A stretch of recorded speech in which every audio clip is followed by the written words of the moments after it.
Salam alaikum, Azul Filaoun, bonsoir. La réaction de l'Algérie Presse Service, APS, au dernier numéro de complément d'enquête diffusé sur France 2 dépasse le cadre d'un simple désaccord journalistique. Elle relève d'une charge d'une violence verbale inédite, où l'invective tient lieu d'arguments et où l'anathème remplace toute tentative de débat. En dénonçant une prétendue entreprise de désinformation méthodique, l'agence officielle algérienne, l'APS, semble surtout révéler un profond malaise face à toute lecture critique de la relation algéro-française. Le magazine de France 2, au titre volontairement provocateur, rumeurs et coups tordus à guerre secrète France-Algérie, s'inscrit dans une tradition d'enquête qui dérange. Il explore les zones grises d'une relation bilatérale minée par les soupçons, les rivalités d'influence et une mémoire coloniale jamais apaisée. Qu'on en conteste l'angle ou les choix éditoriaux est légitime. Colonnés répondent par une avalanche d'insultes ou de procès d'intention, les beaucoup moins. En assimilant complément d'enquête aux thèses de l'extrême droite française, en disqualifiant les intervenants par les attaques personnelles d'une rare brutalité, l'APS franchit une ligne. L'agence officielle ne se contente plus de défendre une position politique. Elle s'érige en tribunal moral, distribuant certificats de respectabilité et condamnation infamante. Ce faisant, elle affaiblit paradoxalement la cause qu'elle prétend défendre. Car cette outrance survient dans un contexte de contradiction manifeste, alors que le discours officiel algérien se veut inflexible sur la mémoire coloniale. Le pouvoir recule dans le même temps sur le projet de loi visant à criminaliser la colonisation française, en édulcorant ses dispositions les plus sensibles. Ce double langage, fermeté médiatique, prudence politique, nourrit précisément les interrogations que soulève l'enquête de France 2. Au lieu d'éclairer ces zones d'ombre, l'APS choisit la stratégie de la victimisation et de l'escalade verbale, en transformant une enquête télévisée en affrontement idéologique. Elle contribue à envenimer davantage les relations algéro-françaises déjà fragilisées depuis l'été 2024. Plus grave encore, elle donne l'image d'un pouvoir incapable de tolérer la contradiction autrement que par la disqualification. La relation entre l'Algérie et la France mérite mieux que des cris, des caricatures et des procès d'intention. Les relations entre Alger et Paris appellent retenue et cohérence. En optant pour l'escalade verbale face à une enquête télévisée, l'APS fragilise davantage un dialogue déjà sous tension et compromet toute perspective d'apaisement durable. Nous en débattrons avec nos invités juste après cette petite intro.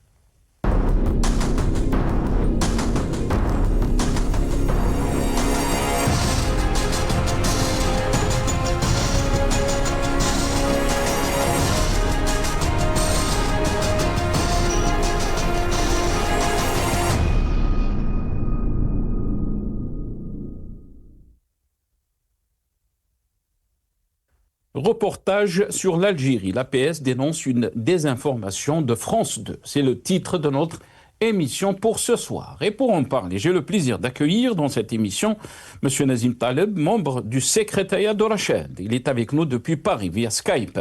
Nazim Taleb, bonsoir. Merci beaucoup d'avoir accepté l'invitation. Marhaba bik, c'est Nazim. Bonsoir, c'est Nasser. Merci pour l'invitation et mes salutations à vos téléspectateurs. Merci beaucoup Nazim, merci d'avoir accepté l'invitation. On aura aussi avec nous depuis Londres Sofiane Hannachi, militant politique, et il est avec nous aussi via Skype. C'est Sofiane, marhaba bik, merci beaucoup d'avoir accepté l'invitation. Salam, merci pour l'invitation. Et je salue d'ici Nazim, c'est un honneur d'être avec lui dans cette émission. Marhaba bik. Merci beaucoup, Sofiane. On aura aussi, dans la deuxième partie de cette émission, avec nous aussi depuis Paris, Dr Amira Bouraoui, médecin et militante politique. Elle sera avec nous par téléphone.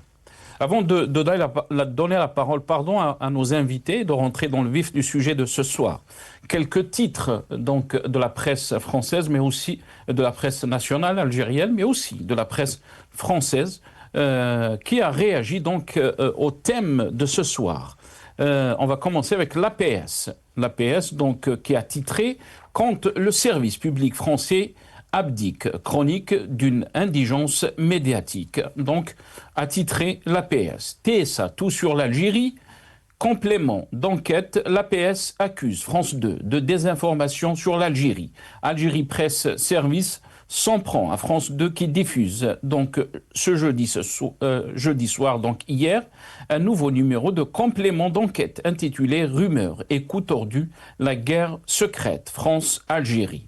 Le journal du dimanche, journal donc français, a titré Algérie, France 2 accusé d'avoir censuré l'ex-ambassadeur Xavier Driancourt dans une émission. L'ancien ambassadeur de France en Algérie, Xavier Driancourt, aurait été censuré du numéro de complément d'enquête diffusé ce jeudi 22 janvier alors qu'il apparaissait pourtant dans le teaser de l'émission. Le journal Le Monde. L'Algérie recule sur le projet de loi visant à criminaliser la colonisation française. Le Sénat algérien a adopté jeudi des réserves sur des articles les plus clivants du texte voté à la fin de décembre 2025 par les députés, en particulier les demandes d'excuses et de réparation dues, selon l'Algérie, par l'ancien pays colonisateur. Et on termine avec TSA, tout sur l'Algérie, à notre titre « Criminalisation du colonialisme français en Algérie ». Le Sénat rétoque 13 articles. Le Conseil de la Nation, Sénat, a adopté donc ce jeudi 22 janvier, hier, la proposition de loi criminalisant la colonisation française en Algérie, mais avec des réserves sur 13 articles, dont ceux liés aux réparations et aux excuses.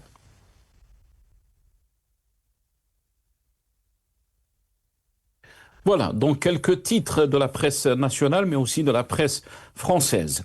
Et d'abord, on va essayer de regarder ce premier clip, cette petite vidéo, donc, et on va revenir juste après à nos invités. Tu me le signes. Puis vient le moment de signer une lettre de repentance. Je m'engage à cesser toute activité subversive ou hostile susceptible de porter atteinte aux intérêts de mon pays, l'Algérie, à dévoiler tous les noms et plans de mon mouvement, à collaborer avec les services de renseignement algériens. Je certifie n'avoir subi aucune sorte de pression. Voilà, donc ce clip qui a été montré dans ce complément d'enquête, ce reportage donc de France 2 est en train d'expliquer un peu les démarches des militants politiques, des militants des droits de l'homme, qui s'opposent un peu, ceux qui s'opposent au pouvoir algérien, aux autorités algériennes, la démarche qu'ils entreprennent donc pour essayer de rentrer en Algérie. D'abord, je vais commencer avec vous, Nazim Taleb. Quelle est votre réaction? Je ne sais pas si vous avez vu, bien sûr, ce reportage, bien sûr, et surtout, quand on parle des relations algéro-françaises, c'est toujours sensible. Mais comment peut-on donc qualifier d'abord ce reportage, mais surtout la réaction de l'APS par rapport à ce reportage? Nazim Taleb. Bon, effectivement, j'ai vu le documentaire presque en totalité.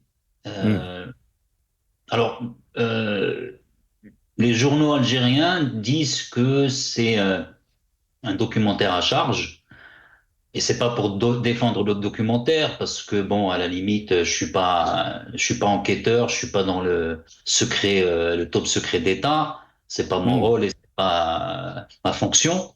Même si effectivement il peut y avoir des interrogations par rapport au kidnapping d'une personne qui est citée dans le documentaire, c'est-à-dire il est kidnappé par des gens qui se font passer par la police, il se retrouve avec deux femmes complètement inexpérimentées. Alors c'est vrai que ça peut être très bon, il y a des interrogations en tout cas, mais encore une fois, moi je suis pas dans le secret de l'instruction ni du dossier. Il n'en demeure pas moins que le journaliste lui-même a dit que j'avais demandé le visa, qu'il avait demandé à parler à des responsables en Algérie, que le visa lui a été interdit et que personne n'a voulu lui parler, en tout cas les responsables qu'il voulait à qui il voulait interroger sur son documentaire. Donc, sur la partie, en tout cas, le respect du contradictoire, si je puis m'exprimer ainsi, il a fait son travail de journaliste, c'est-à-dire il a recueilli des propos d'un côté, il voulait recueillir les propos de l'autre, sauf que ça a été en face un mutisme qu'on connaît de toute façon. Donc maintenant, encore une fois, sur le fond du documentaire, on sait, par exemple, vous avez montré de la lettre de reconnaissance, ben ça, c'est connu. Moi personnellement, j'ai connu quelques personnes à qui on a fait signer ce papier-là. Donc ça, c'est une réalité. Que l'Algérie puisse avoir une influence sur des élus locaux, ça, c'est une réalité aussi. Alors que maintenant, est-ce qu'il y a une réponse positive ou négative, ça c'est bien sûr, ça dépend de chaque élu. Je regrette néanmoins que l'élu qui a été interviewé à Sbaïhi, je crois, c'est Madame Sbaïhi, quand le journaliste lui a dit c'est une dictature, Madame lui dit que non, pour elle c'est une démocratie. Alors pour Madame, il suffit juste d'avoir des élections et pour que ça fasse une démocratie, ça c'est regrettable qu'elle n'a pas été très objective pour parler du régime algérien. Alors bien sûr, hein, je nie pas que le régime français a ses défauts, loin s'en faut, mais ça reste quand même, on a quand même en France, il reste un minimum de justice, un état de droit. Ça c'est une réalité qu'on ne peut pas nier, ce qui n'est pas du tout le cas en Algérie. En Algérie, on a des milices de la plume, à l'image de l'APS. L'APS, quand elle parle de l'ancien diplomate, alors on peut être d'accord avec lui comme on ne peut ne pas être d'accord. D'ailleurs, il était même pas dans le documentaire et on parle de lui comme ils ont utilisé ce sale type. Je veux dire, c'est l'APS qui dit ce sale type.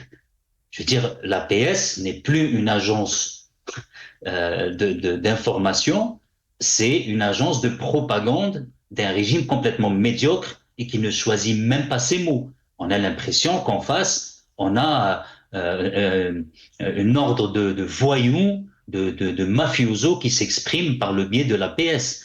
Ce qui est quand même, au-delà que ce soit contre la France ou pas la France, mais comme un organe d'information, s'exprimer ainsi est tout à fait,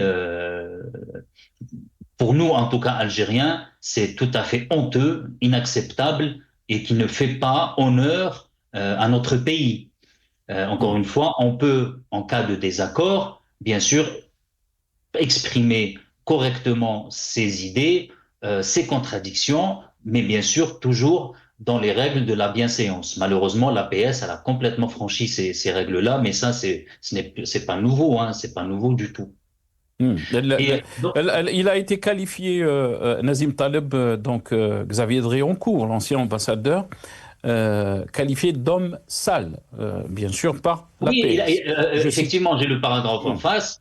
Il dit « Cet homme sale n'a cessé durant ses 2 mandats dans ce pays de tenter de fragiliser, de plonger le pays dans le chaos. » Moi, je ne sais pas si vous avez vu le documentaire, moi je n'ai pas vu Monsieur Dréoncourt, Xavier Dréoncourt dans le reportage, je ne l'ai pas vu.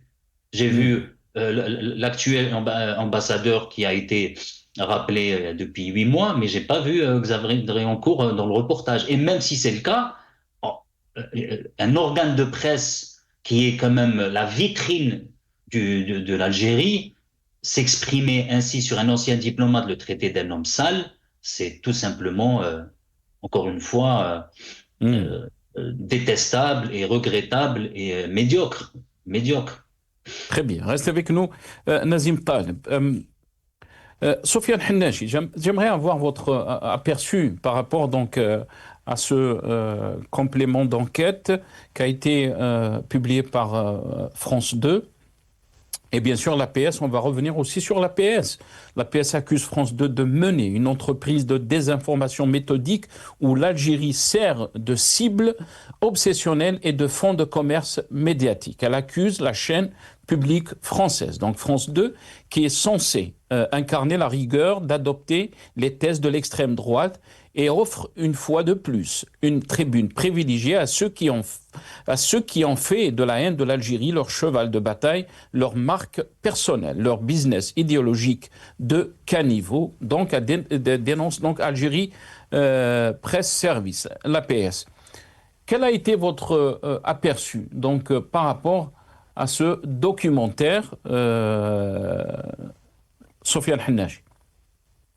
Merci. Moi, j'ai vu l'émission hier, comme par hasard, parce que j'ai entendu parler au cours de l'après-midi qu'il y avait une émission qui allait être diffusée sur France 2. J'ai mis France 2 et je l'ai laissé, puis après j'ai oublié complètement. Et la télé est restée sur France 2, puis là, elle a commencé. Donc, en fait, j'ai tout vu. En premier, ce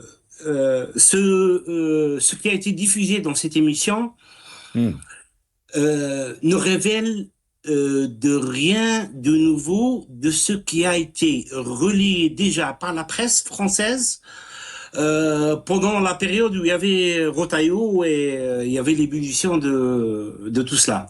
Les OQTF, l'affaire de ADZ et Sensal, les influenceurs algériens, l'expulsion de l'Algérien là et tout ça. Et en mettant le projecteur sur l'affaire de AZ, tout ce qui a été révélé dans l'émission, il a été déjà relié par la presse et je crois que AZ déjà l'a fait dans un de ses lives. Moi, je l'ai pas vu, mais je pense que lui, il l'a fait. Et il y avait plusieurs interlocuteurs. En fait, on n'apprenait rien de nouveau, à l'exception qu'il y avait des entretiens one-to-one. Il y avait même le recteur de la mosquée de Paris. Donc là, parce que j'ai entendu dire que en fait, comment que l'ambassade algérienne ne s'est pas opposée en France en engageant en fait lui pour bloquer la diffusion. En fait, il y a pris lui-même, il y a pris part. Et il a pris part sans réserve. En fait, il devait pas prendre part. Moi, si j'étais à sa place, je demanderais au moins de visualiser ce qui va être publié avant que j'y prenne part. D'accord. Mais bon, c'est comme ça.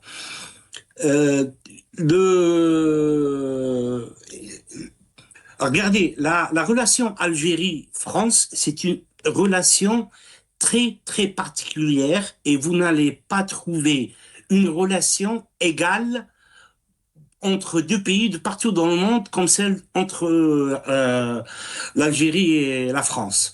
On les connaît et ils nous connaissent et on se connaît. Et c'est pas uniquement l'APS qui s'est attaqué à l'émission. Il y a une autre partie. Il y a la droite et à leur tête il y a Xavier Driencourt. Qui s'est attaqué à l'émission Complément d'enquête en disant que Complément d'enquête use des méthodes déloyales de ruse dans un but uniquement malveillant. Une fois que l'on se fait prendre, on comprend, il bafoue la dématologie à un offret et creuse ainsi la tombe des chaînes publiques. Un peu plus profond, c'est bêta pour leur gagne-pain. Et puis, en fait, je crois qu'il est déçu qu'il n'a pas pris part, ou bien il a pris part et les parties où il a été complètement censuré de l'émission.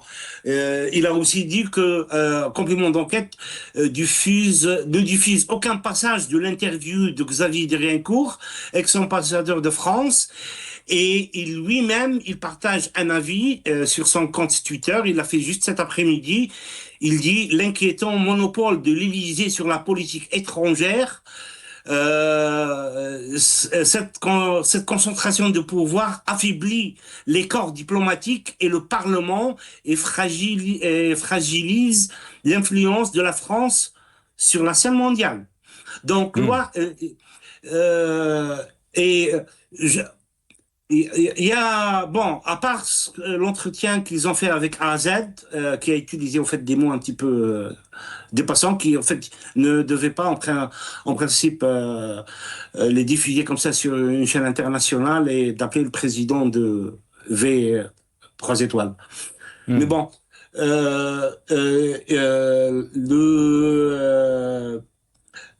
il y avait, comment il s'appelle, l'ancien le ministre de la Justice, l'espagnol français, Valls. Valls, et dans son entretien, il s'en est pris à Retailleau. Il a dit, c'est un porte-parole de la droite française, et il a profité de son poste de ministre de l'Intérieur. Donc, c'est lui qui a en fait remis en surface le dossier de AZ et par la suite l'arrestation d'un membre de la diplomatie. Donc, en fait, il l'a fait pour des fins en utilisant un vocabulaire agressif envers l'Algérie. L'Algérie s'attaque à nous, l'Algérie nous humilie, un petit peu... et Valls, il avait dit que quand il se voyait être ministre de l'Intérieur, et que la France s'approche en fait des présidentielles 2027, donc en fait il faisait de ça un petit peu de sa campagne. Très bien. Donc en fait il s'est attaqué à lui. Donc et il y avait aussi une partie de Monsieur Apathy, dans laquelle il parlait des crimes de France en Algérie qui n'ont jamais été discutés, qui n'ont jamais été ouverts et tout ça. Donc, si vous voyez un petit peu l'émission, elle était un petit peu balancée, comme on connaît un petit peu quand les relations algéro-françaises sont un peu balancées, comme pendant l'ère de Bouteflika, il y avait une balance. Mais là, je crois qu'ils ont tous perdu la balance, et voilà. Donc, très bien. Pour vous, Sofiane, donc l'émission était ou le reportage était équilibré. Je pense qu'on a été restez avec nous, Sofiane Handachi. On a été rejoint par le docteur Amira Bouraoui, médecin militante politique. Elle est avec nous depuis Paris par téléphone. Docteur Amira Bouraoui, bonsoir. Merci beaucoup d'avoir accepté l'invitation. Marhaba bik. Merci à vous pour l'invitation et bonsoir à tous vos auditeurs et vos invités.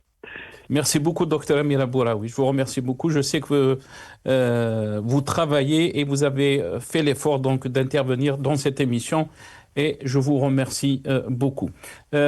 Docteur Amira Bouraoui, le reportage qui a été diffusé hier sur France 2, complément d'enquête, bien sûr, a remis en cause, si on peut dire, cette relation algéro-française. Mais aussi, on va revenir sur cette dépêche de la PS qui est vraiment très choquante pour beaucoup d'observateurs et surtout des journalistes. La PS a mis en cause donc un faux diplomate français, un agité atteint d'une véritable, et là elle parle de Xavier Dréancourt, pathologique obsessionnel nommé Algérie, allusion donc à Xavier Dréancourt, qu'elle qualifie d'homme sale, qui n'a cessé durant ses 2 mandats en Algérie de tenter de fragiliser, de plonger le pays dans le chaos. Mais aussi elle accuse la chaîne publique française, qui est censée incarner la rigueur, d'adopter les thèses de l'extrême droite. Quelle est votre réaction par rapport donc à ce reportage qui a été diffusé par France 2 ? Moi, j'estime que le reportage de France 2 était très équilibré. Ils ont donné la parole à tous. Chacun y est allé de son opinion. Il n'y avait pas de propos, extrêmes. Des choses ont été décrites, vécues. Il n'y a pas eu de remise en cause des relations franco-algériennes, entre la France et l'Algérie. Il y a eu une description d'un état de fait. Parce que c'est un état de fait et les relations ne sont pas très bonnes du tout. Maintenant, si on doit analyser pourquoi les relations ne sont pas bonnes et qu'on doit remonter un petit peu dans l'historique des événements et pourquoi il y a eu un bras de fer, en fait, ça a commencé par le refus du président de la République algérienne de recevoir les délinquants au QTF. C'est les délinquants dont on parle et non pas les haragas, parce que moi je connais ici en France plein de haragas qui travaillent depuis des années, qui ont des fiches de paye et qui attendaient leur régularisation. Et c'est des gens qui sont protégés par leurs employeurs, ils ont un travail stable, à la limite, à cause des OQTF délinquants, ils se retrouvent à avoir peur, à raser les murs, alors qu'ils apportent une plus-value à la France. Donc le fait d'avoir refusé de récupérer les délinquants, ceci a entraîné justement, parce qu'au début c'était des relations diplomatiques, voilà, c'était calme, c'était ensuite certains accusent des gens en France d'être montés au créneau. C'est monté au créneau parce qu'il y a une relation de cause à effet. Mais ne parlons plus de la France. Ne parlons plus de la France. Parlons des relations de l'Algérie avec les différents pays. Y a-t-il un seul pays avec qui on a réussi à garder de bonnes relations? Pas du tout. Pas du tout. Pas du tout. On a eu des soucis avec l'Espagne, des soucis. Diplomatiquement, c'est un zéro pointé, ce régime. Et comme M. Tebboune a un bilan vide, depuis 2020, qu'est-ce qu'il a apporté, hormis, ou exporté, hormis des haragas, hormis des Algériens qui veulent quitter le pays? Est-ce qu'il se rend compte? Est-ce qu'il lit? Est-ce qu'il voit les Algériens, comment ils vivent leur quotidien? Je ne parle pas d'une minorité bien lotie. Je parle de la majorité qui n'arrive pas à trouver un travail, qui n'arrive pas à acheter un logement, qui n'arrive pas à avoir le minimum syndical d'un citoyen et de ses droits. Rien du tout. Donc le bilan était un zéro pointé. Donc comment exister quand même et avoir gardé un minimum de popularité, même s'il n'en a pas eu depuis le début, puisqu'il a été illégitimement mis en poste par Gaïd Salah. Donc c'est gratouiller la fibre nationaliste de certaines personnes en mal de revanche, en mal de revivre une guerre d'indépendance qui date d'il y a très longtemps, et ceux qui l'ont élaboré n'auraient pas du tout apprécié ce que vit l'Algérie aujourd'hui, parce que c'était des gens avec une hauteur intellectuelle, parce que c'était des gens pragmatiques et non pas avec cette gestion musculaire des choses. كيفاش تروح في بلاد الناس وتخطف un réfugié politique pour lui faire quoi, pour le tuer ou pour l'assassiner ou pour lui donner la tannée? Mais ça va pas, non? Comment tu utilises les services de sécurité algériens pour aller kidnapper un exilé politique sur une terre qui n'est pas la tienne? Mais ça va pas, non? Aussi loin que je me souvienne, de la politique algérienne et de la manière dont le pays a été géré, même dans les moments les plus difficiles qu'a rencontré l'Algérie, jamais nous avons atteint un niveau aussi pitoyable, que ce soit les politiques, que ce soit certaines recrues au niveau des services de sécurité. C'est devenu Baltagia. C'est pas comme ça qu'on gère les choses. C'est pas du tout comme ça. Donc, c'est zéro pointé partout, et il continue quand même à avoir cette réaction musculaire en ayant peur, bien entendu, parce que ses copains qui agissent comme lui et qui répriment leur peuple se font déboulonner l'un après l'autre, et bien entendu il cherche à négocier son maintien au pouvoir, sauf que ce n'est pas de cette manière qu'il va y arriver, à mon avis. Amira Bouraoui, tous les pays du monde, oui. Je m'excuse Amira Bouraoui, je vous ai coupé la parole. Je vais jouer un peu si je peux me permettre, jouer le diable, l'avocat du diable, pardon. L'APS accuse France 2 de mener une entreprise de désinformation méthodique où l'Algérie sert de cible obsessionnelle et de fonds de commerce médiatique. On accuse d'abord l'extrême droite d'instrumentaliser donc le dossier Algérie ou la relation algéro-française. Le timing se pose par rapport à ce reportage.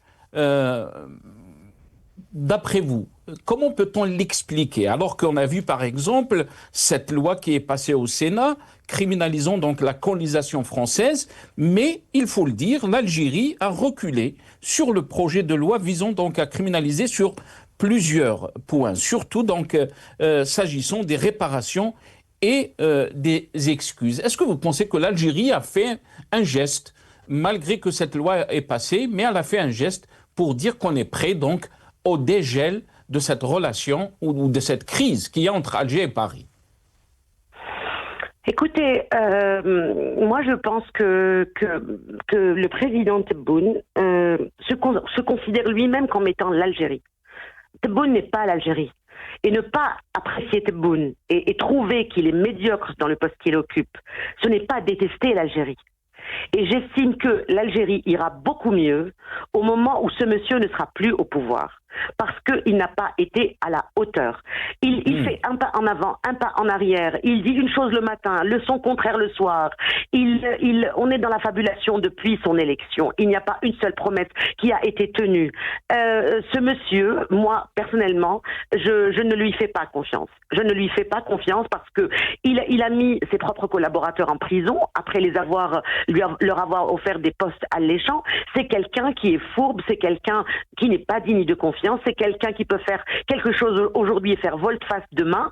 C'est pas comme ça qu'on gère une nation. Une nation, elle a besoin d'un minimum de stabilité. Quand on veut avoir des alliés, il faut travailler la confiance et la stabilité. Et moi, je n'ai aucune confiance en ce monsieur, ni dans les relations algéro-françaises, ni dans d'autres relations avec d'autres pays, ni même pour ni même pour le peuple algérien, ni même pour les militants qui sont encore derrière les barreaux par centaines, alors qu'ils parlent de Alied El Mamdouda. Alied El Mamdouda, elle libère d'abord les innocents qui sont J'étais choquée hier de voir la députée d'Europe Écologie Les Verts décrire l'Algérie comme étant une démocratie. Cette Algérie où elle a jamais vécu, elle est d'origine algérienne, cette députée, mais moi j'ai vécu toute ma vie en Algérie. Et l'Algérie n'est pas du tout une démocratie. Pas du tout. D'ailleurs, preuve en est cette méthode de voyou, parce que ce mot, il faut l'utiliser, que de faire du chantage à donner ou pas le passeport, mais la condition c'est quoi? C'est que ma tzidsh tahdar. Ma tzidsh tahdar. Ma tzidsh tahdar. Donc وما تزيدش تهدر في bien sûr في رئيس الجمهورية اللي يمدي البلاد في الحيط. J'espère que vous vous souvenez que j'ai été parmi les premiers à militer contre Bouteflika. Il m'a fait regretter Bouteflika. Il me l'a fait regretter parce que Bouteflika, contrairement à ce monsieur, était un homme d'État. Nous avions le droit de parler. Il ne nous a pas jetés en prison. C'était quelqu'un qui n'aurait jamais accordé une quelconque importance à quelqu'un comme MRDZ. Il l'aurait mais vraiment transcendé et de loin. Il n'aurait pas rabaissé le niveau de l'État, le niveau d'un État à une seule personne. À une seule personne. Donc, ne l'oubliez pas. Docteur Amira Bouraoui, vous étiez aussi au cœur de cette tension qu'il y avait entre Alger et Paris.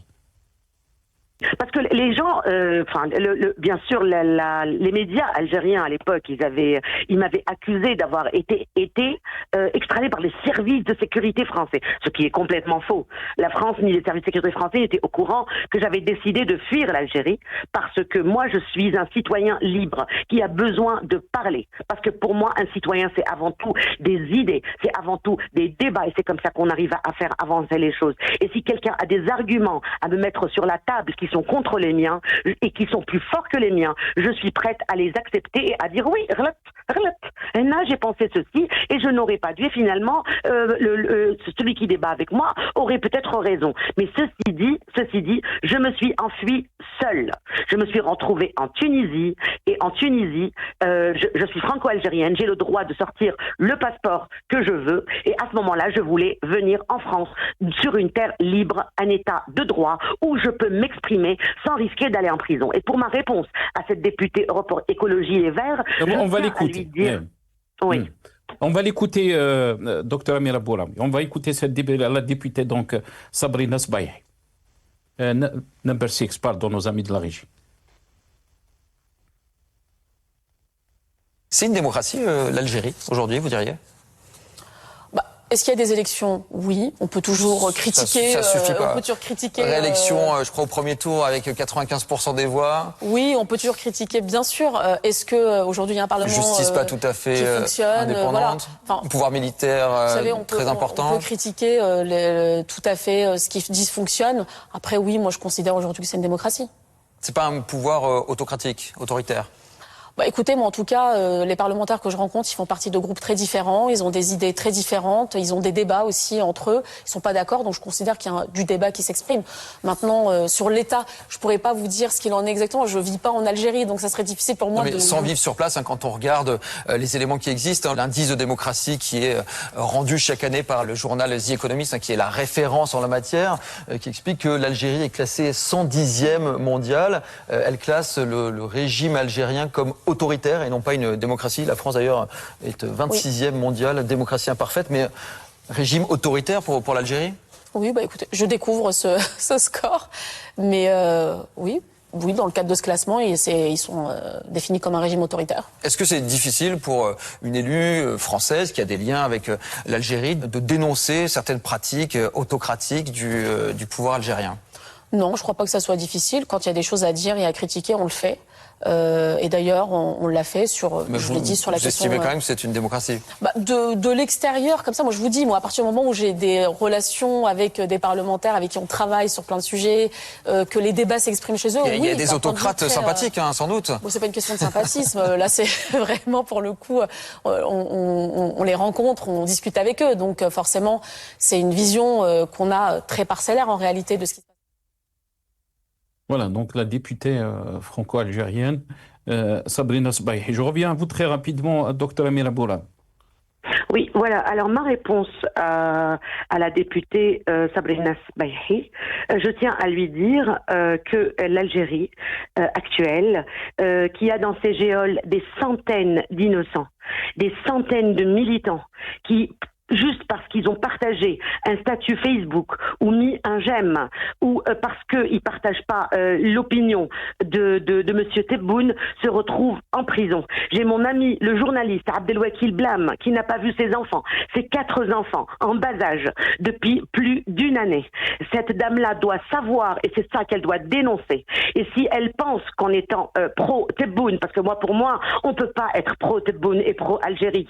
On voit bien où il est en train d'emmener le pays et le peuple algérien, un pays magnifique, un peuple très généreux. L'Algérie est un pays magnifique, effectivement, mais l'Algérie n'est absolument pas Tebboune. Alors je tiens à dire à cette dame que l'Algérie d'aujourd'hui n'est pas représentée par un État démocratique, mais elle est représentée par une dictature, une répression sans limite qui a poussé des Algériens à quitter chez eux, à s'installer ailleurs. Pourquoi je suis là ? Si je voulais m'exiler, moi je suis franco-algérienne depuis des décennies, je serais venue m'installer ici il y a très longtemps. Moi, on m'a poussé à bout, on m'a jeté en prison, on m'a ramassé devant mes enfants qui jouaient à la PlayStation et on m'a jeté en prison. On a stressé mon père, on a malmené ma mère, on l'a mise en détention pendant 3 jours. Est-ce que ça, c'est une démocratie ? Est-ce que ça, c'est une démocratie que de faire du chantage au passeport algérien et à condition de se la fermer et de ne plus s'exprimer ? Madame la députée a la chance de pouvoir s'exprimer dans un État démocratique qui est la France. Elle ne risque rien, même si elle remet en cause le pouvoir français actuel, même si elle demande même la démission de Macron, elle n'ira jamais en prison. Nous, on n'a même pas le droit de donner des opinions et il suffit de ne pas être d'accord avec Monsieur Tebboune et qu'on se retrouve le lendemain derrière les barreaux. Je suis désolée. L'Algérie d'aujourd'hui n'est pas une démocratie. Nous avons milité pour qu'elle le soit. Et ce n'est pas madame, peut-être qu'elle a des affinités aujourd'hui avec Tebboune, ou peut-être que quand elle y va, elle est reçue comme une reine.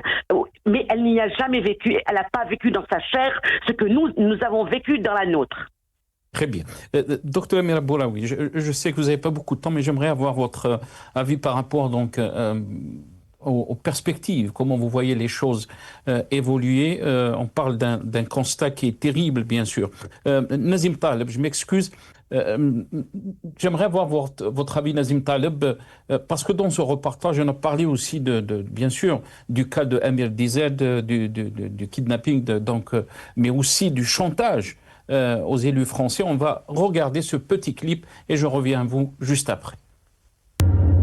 Cette note récente du contre-espionnage semble indiquer que les services algériens n'hésitent pas à mettre sous pression des élus de la République française.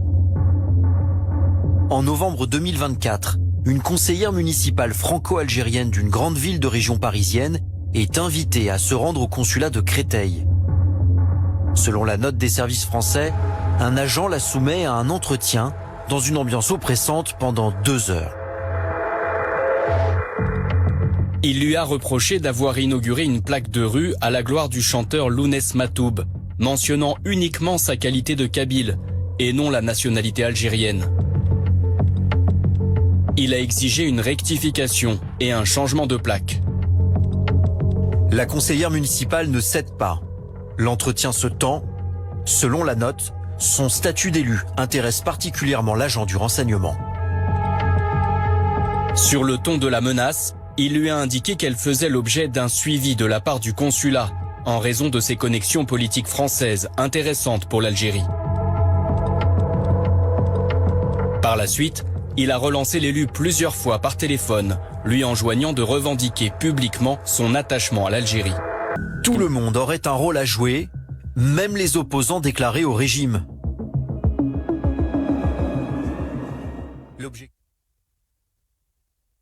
Voilà.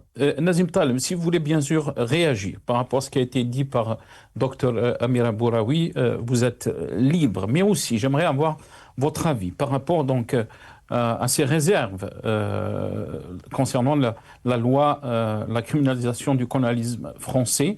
Le Sénat rétoque 13 articles. On ne parle plus donc de réparation et on ne parle plus aussi d'excuses. Votre analyse?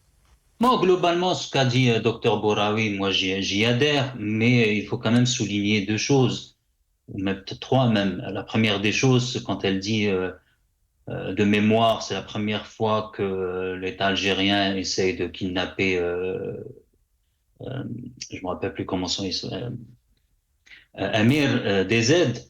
Bon, je rappelle quand même que le régime algérien, il a tué Khader en Espagne et Karim Belkacem en Allemagne. Donc, je dirais le crime politique a existé avec ce régime. Bon, c'est vrai que la médiocrité atteinte depuis est manifeste, hein, personne ne peut le nier.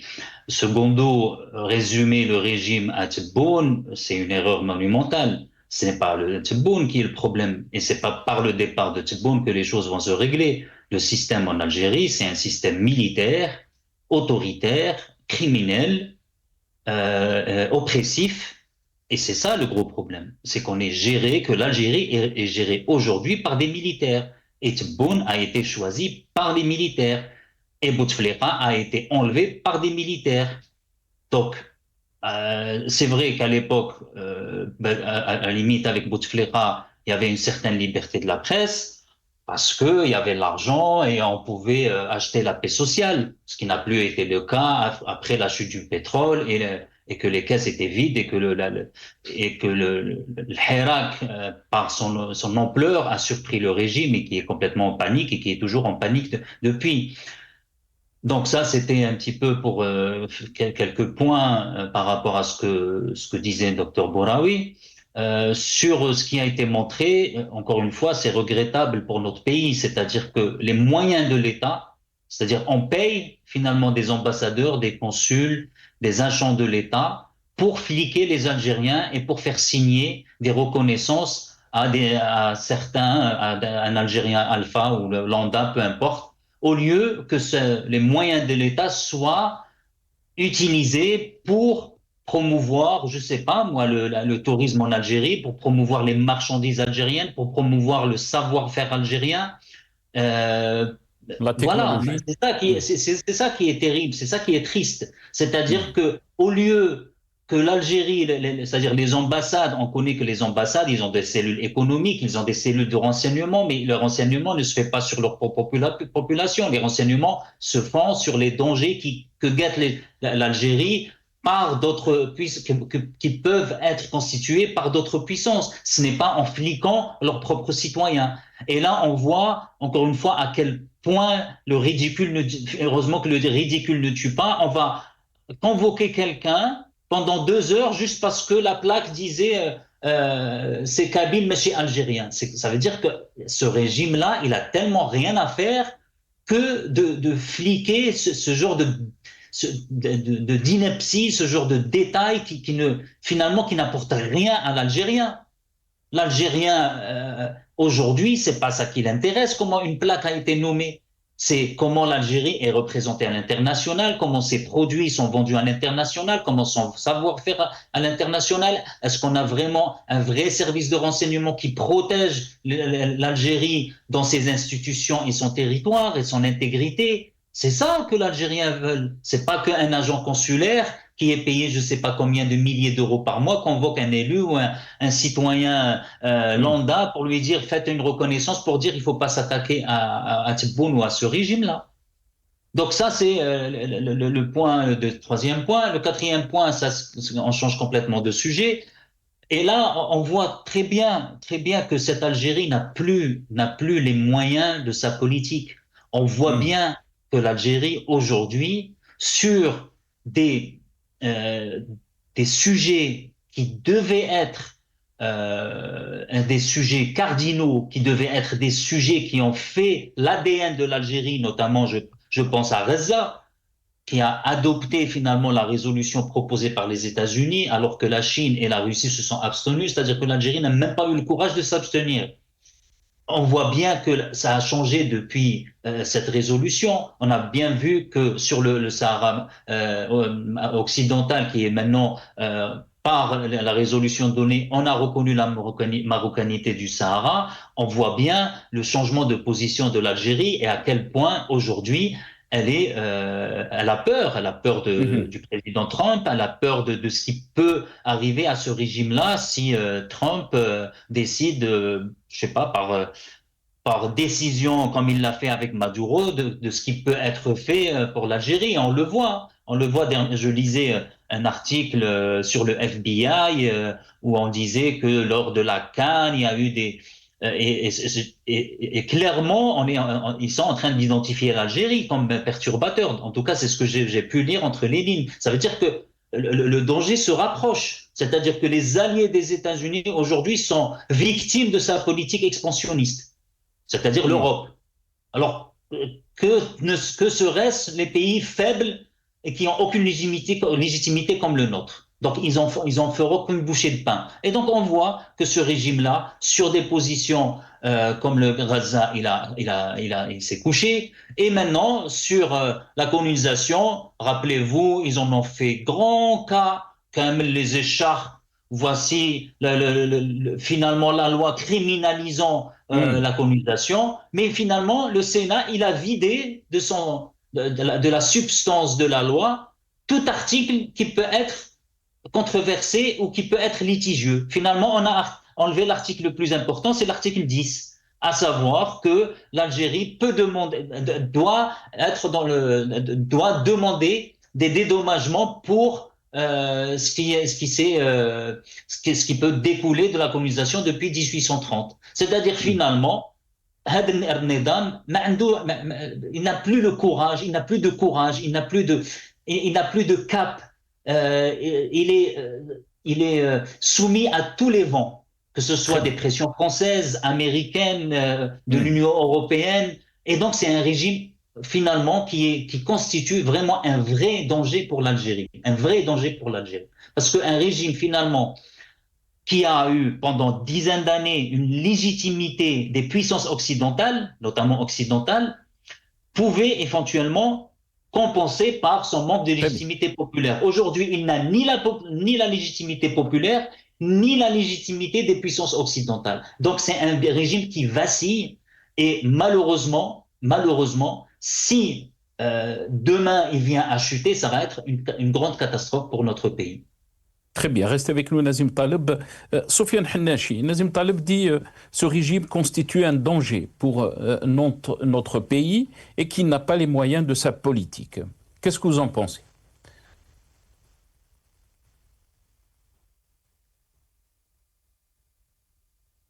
Ah, on ne vous entend pas, c'est Sofiane. Hein? Je me suis mis en mute quand ils intervenaient. Ce que je voulais dire, c'est que oui, je partage bien son point de vue.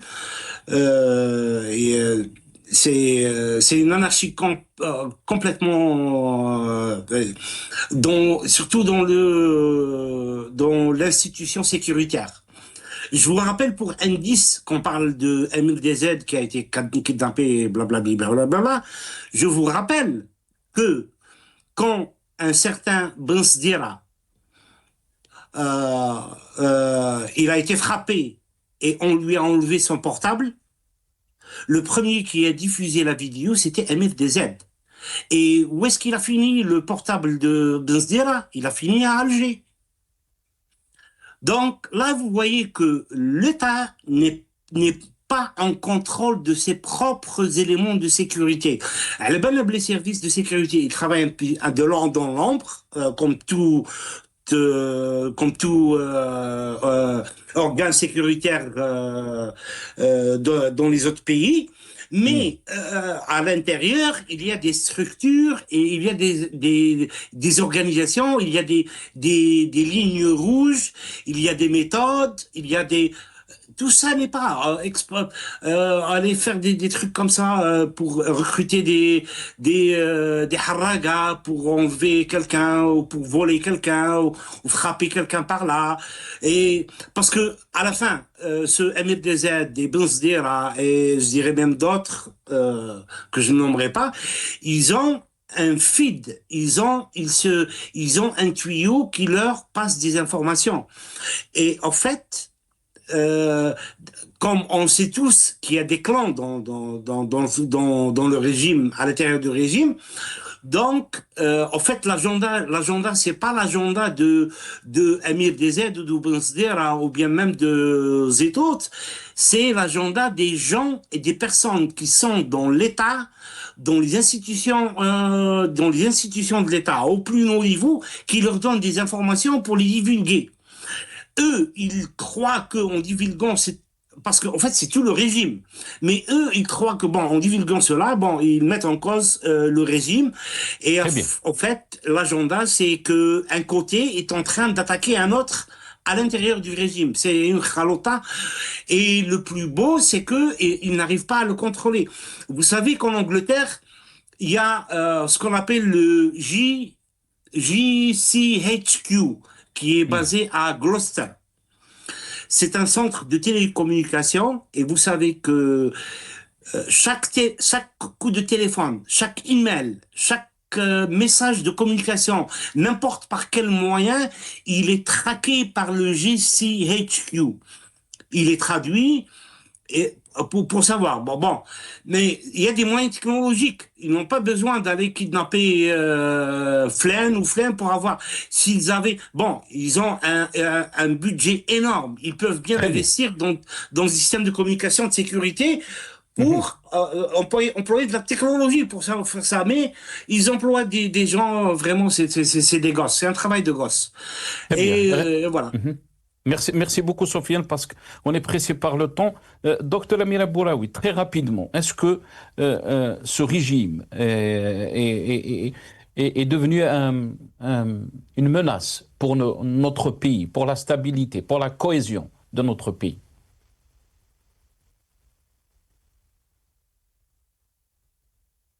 Docteur Amira Bouraoui?